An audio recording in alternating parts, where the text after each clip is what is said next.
Rebecca and John had always been the smartest kids in their class. Their mothers, Sarah and Linda, were proud single parents who worked hard to give their children the best. The two kids were not just neighbors but also best friends, always studying together, playing school games, and dreaming of becoming doctors one day. Their lives were simple, happy, and full of innocent adventures, until the day their mothers rewarded them with brand new smartphones for scoring top marks in their exams. At first, the phones were a blessing. The kids used them to research school projects, solve math problems, and even watch educational videos. Their mothers were pleased, thinking the gadgets would help them learn even more. Little did they know, the internet was a vast ocean, and not all waters were safe for children to swim in. One evening, while browsing, John accidentally clicked on a strange link. The screen flashed with images he had never seen before. His heart pounded. He didn't understand what he was looking at, but he couldn't look away. Rebecca, sitting beside him during one of their study sessions, noticed his tense expression. "What's wrong?" she whispered. John hesitated before showing her. Her eyes widened. "What is that?" she asked, her voice shaky. Neither had answers, but the curiosity burned inside them. That night, they both went home, their minds racing. The next day, they searched again. And again. The more they watched, the more the internet fed them similar content. The algorithm had tracked them, and they didn't even realize it. At first, nothing seemed different. John and Rebecca still went to school, did their homework, and acted like the good kids their mothers knew. But slowly, their grades began to slip. Assignments were forgotten. Their teachers noticed their lack of focus. "Is everything okay at home?" Mrs. Thompson asked Rebecca one day after class. Rebecca quickly nodded, forcing a smile. "Yes, I just didn't sleep well." Meanwhile, Sarah, John's mother, started feeling uneasy. Her son, who used to chatter endlessly about science experiments, now spent hours locked in his room with his phone. "John, dinner's ready," she called one evening. "Just a minute, Mom," he shouted back, but his voice sounded strange, guilty, almost. Sarah frowned but brushed it off. Maybe he was just growing up. Then, one Saturday, everything changed. Sarah was cleaning the house when she found John's phone on the coffee table. It was unlocked. Her fingers hovered over the screen. She had never snooped before, but something felt wrong. With a deep breath, she opened the browser. What she saw made her blood run cold. Page after page of inappropriate searches filled the history. Her hands trembled. This wasn't her son. This wasn't the boy who used to build toy rockets and read encyclopedias for fun. Sarah didn't confront John immediately. Instead, she called Linda, Rebecca's mother, over for tea. At first, they made small talk, but Sarah's nervousness gave her away. "What's wrong?" Linda asked, sipping her tea. Sarah hesitated before whispering, "I found something on John's phone. Something bad." Linda's eyes widened. "What kind of thing?" Sarah explained everything, her voice shaking. Linda listened, her face growing pale. But Rebecca would never. She started, then stopped. A memory flashed in her mind. Just last week, she had walked into Rebecca's room unexpectedly, and the girl had quickly hidden her phone under her pillow. At the time, Linda had thought nothing of it. Now, doubt crept in. "I checked her phone last month," Linda said slowly. "There was nothing wrong." Sarah sighed. Kids are smart. Maybe they delete their history. The two mothers fell silent, the weight of the situation pressing down on them. Finally, Linda leaned forward. "We need to know for sure." Sarah nodded. "But how? If we ask them directly, they'll lie." A plan formed in Linda's mind, a risky one. What if we set a trap? Linda and Sarah spent the next day carefully planning their trap. They knew they had to catch John and Rebecca in the act, otherwise, the kids would deny everything. That evening, Sarah casually mentioned to John, "Sweetie, Linda and I are going to the market tomorrow afternoon. We'll be back late, so you and Rebecca will have the house to yourselves for a few hours." She forced a smile, trying to sound natural. John's eyes lit up, but he quickly looked down at his plate. "Okay, Mom," he muttered, but Sarah didn't miss the excitement in his voice. The next day, just as planned, the two mothers left the house, making sure to say loud goodbyes and even pretending to argue about which market had the best prices. As soon as the car pulled away, John and Rebecca exchanged glances before bursting into nervous giggles.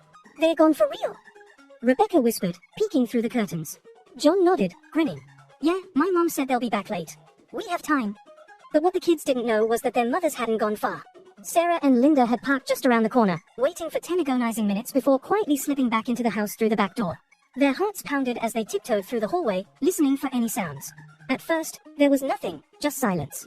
Then, faint whispers and muffled laughter came from John's room. The mothers exchanged a look. This was it. Sarah and Linda moved closer to John's door, their breaths shallow.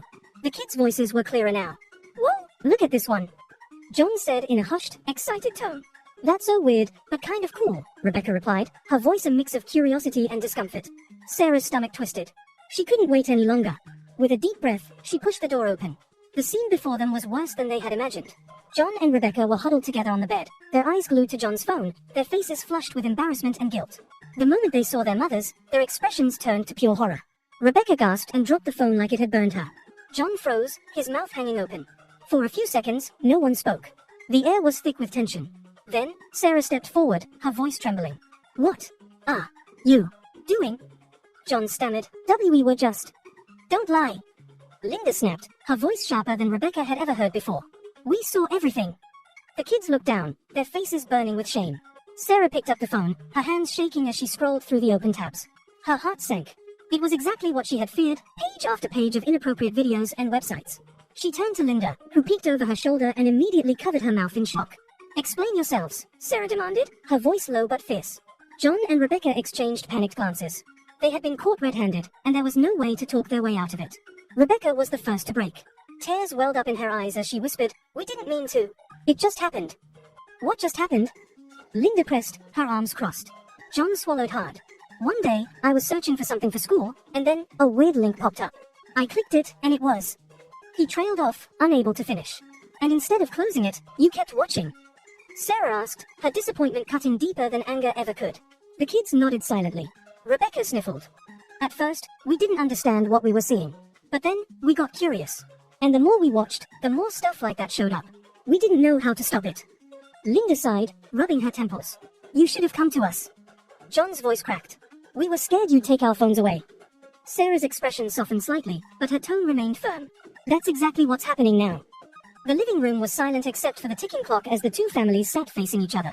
John and Rebecca sat side by side on the couch, their heads hanging low, while their mothers sat across from them with solemn expressions.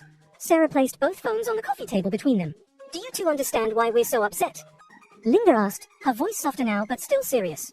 Rebecca wiped her nose with her sleeve. Because we looked at bad things. It's not just that, Sarah interrupted. It's because you hid it from us. And because this stuff, she pointed at the phones, is dangerous for kids your age. It can mess with your minds, make you think about things you're not ready for. John frowned.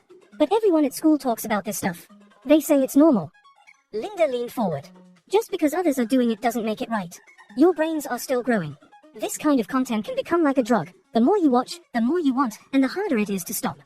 Sarah reached into her bag and pulled out printed articles. We did some research last night. These explain what happens to kids who see too much adult content too young. She handed them to the children. As John and Rebecca read about how early exposure could lead to addiction, distorted views of relationships, and problems concentrating in school, their eyes grew wide. Rebecca's hands trembled. I didn't know it could actually hurt us, she whispered. 2 weeks later, the phones were returned, but with strict new rules. Parental controls were installed, browsing histories would be checked daily, and phone use was limited to 2 hours after homework. At first, John and Rebecca grumbled, but secretly, they felt relieved. One afternoon, they sat at the kitchen table working on a science project, the old-fashioned way, with books and poster board. Rebecca suddenly giggled.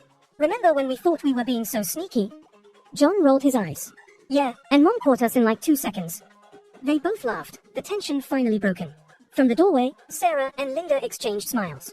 Later that night, as they drank tea in Linda's kitchen, Sarah sighed. They'll make more mistakes. Of course, Linda agreed. But now they know we'll always find out, and we'll always help them fix it.